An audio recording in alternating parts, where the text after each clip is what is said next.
LED தொலைக்காட்சி அறிமுகப்படுத்தப்பட்டது எந்த வருடம்? வணிக ரீதியான எல்இடி தொலைக்காட்சி அறிமுகப்படுத்தப்பட்டது எந்த வருடம்? 2010, 11, 12, 9? 2009, 10, 11, 12.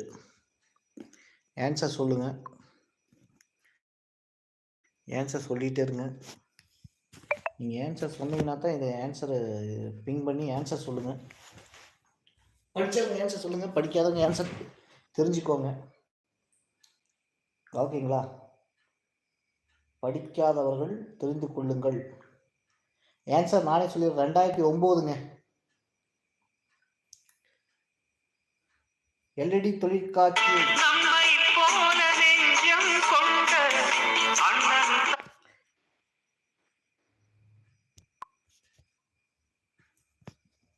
சொல்லுங்க.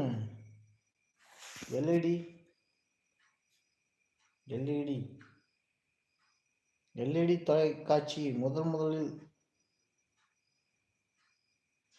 யாரால் உருவாக்கப்பட்டது? எல்இடி தொலைக்காட்சி உருவாக்கியவர் யாருங்க?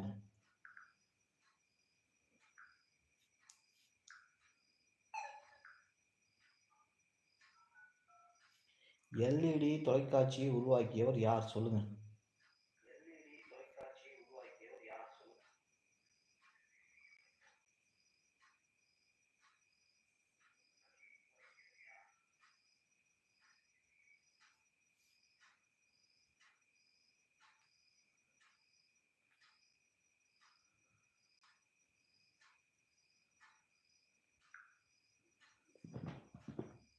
சொல்லுங்க.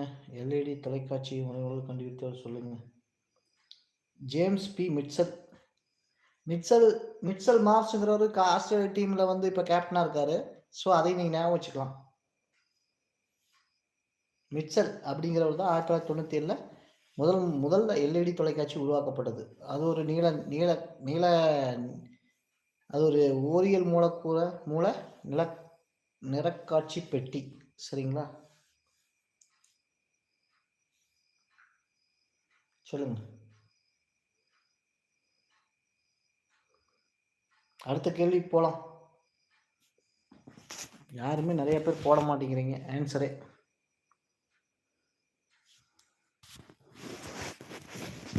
நிறைய பேர் வர்றீங்க, அப்புறம் திடீர்னு போயிடுறீங்க, ஆன்சரே போட மாட்டேங்கிறீங்களே.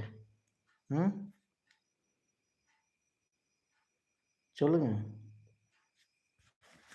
ஆன்சர் போடாமல் வந்து என்ன பண்ணுறது?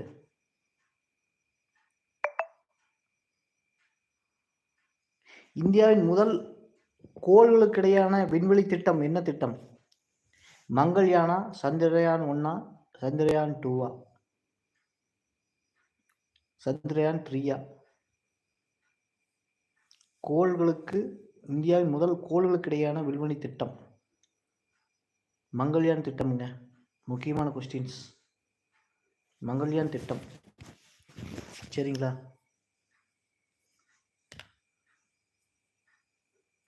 சந்திரயான் 2 எந்த ஆண்டு செயல்பட தொடங்கியது? சந்திரயான் 2 எந்த ஆண்டு செயல்பட தொடங்கியது? சொல்லுங்க. ஆன்சர் சொல்லுங்க. சந்திரயான் 2 எந்த ஆண்டு செயல்பட தொடங்கியது? 2019ங்க. 2019 ஜூலை 22. 2 for ஜூலை.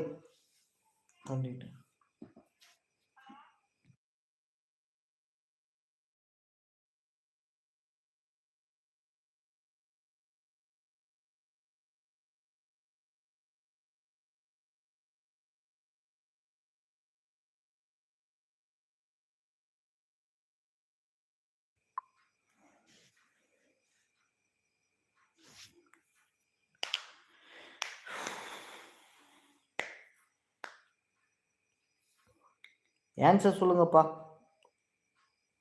நான் கேட்குற கேள்விக்கு ஆன்சர் சொல்லுங்க. நானே தான் சொல்லிட்டு இருக்கிறேன். நான் தப்போ ரைட்டோ சொல்லுங்க. நீங்கள் சொன்னீங்கன்னா தான் எனக்கு கேள்வி கேட்குற ஒரு இது. சரி, வெர்னியர் அளவுகோலில் மொத்தம் எத்தனை பிரிவுகள் இருக்குது? வெர்னியர் அளவுகோலில் மொத்தம் எத்தனை பிரிவுகள்? 5, 10, 15, 20? ஏதாவது ஒன்று சொல்லுங்கள். வெர்னியர் அளவுகோலில் மொத்தம் எத்தனை பிரிவு இருக்குது?